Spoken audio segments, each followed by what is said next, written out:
तर त्यांना पुढच्या आयुष्यासाठी हार्दिक शुभेच्छा.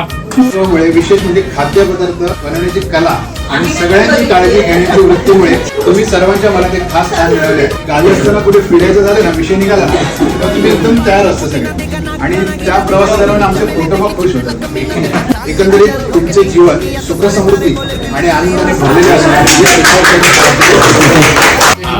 आज या ठिकाणी भाऊजी आता 31 मे दिवशी MSCB याच्यातून सेवानिवृत्त त्यांनी घेतलेले आहे, पण ते अजून तसेच व्यवस्थित तंदुरुस्त आहे.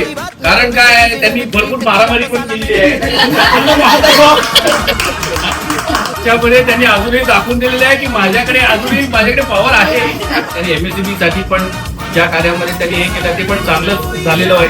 भले ते थोडेसे म्हणजे काही कार्यास्तव ते कमी येत होते, कमी बोलत होते, पण ते मनापासून आपल्यातच आहे आणि आपल्यातच असे ते आपल्या मिळून आता त्यांना फ्री आहे.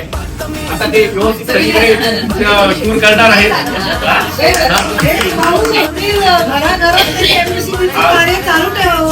सेवानिवृत्ती कशाची घेतलेली आहे, कारण ते सगळं अदानीकडे त्यांनी दिलेलं आहे. मी देवाचे आभार मानतो की एवढं चांगलं कुटुंब मला भेटलेलं आहे. या सहवासामध्ये माझ्या मिसेसनी मला भरपूर साथ दिली.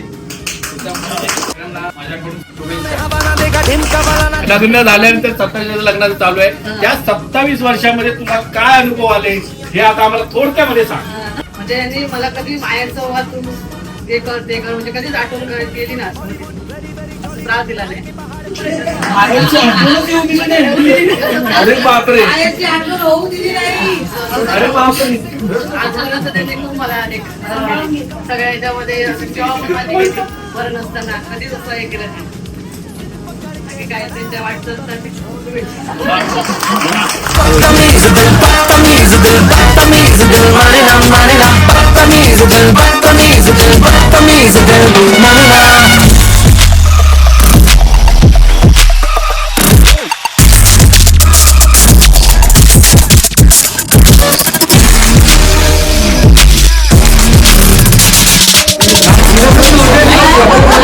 संजय गोसावी यांच्या सेवानिवृत्तीनिमित्त आज स्नेहभोजनाचं सहकुटुंब आपण एकत्र आलात, सगळ्यांनी आनंद घेतलात. मला थोडा लेट झाला काही कार्यक्रमामुळे, दिलगिरी आहे. असेच प्रेम आशीर्वाद किंवा पुढील आयुष्यात चांगलं आरोग्य निरोगी जावं आणि त्यांना पुढील आयुष्यामध्ये सर्वांच्या वतीने शुभेच्छा देतो. जय हिंद, जय महाराष्ट्र.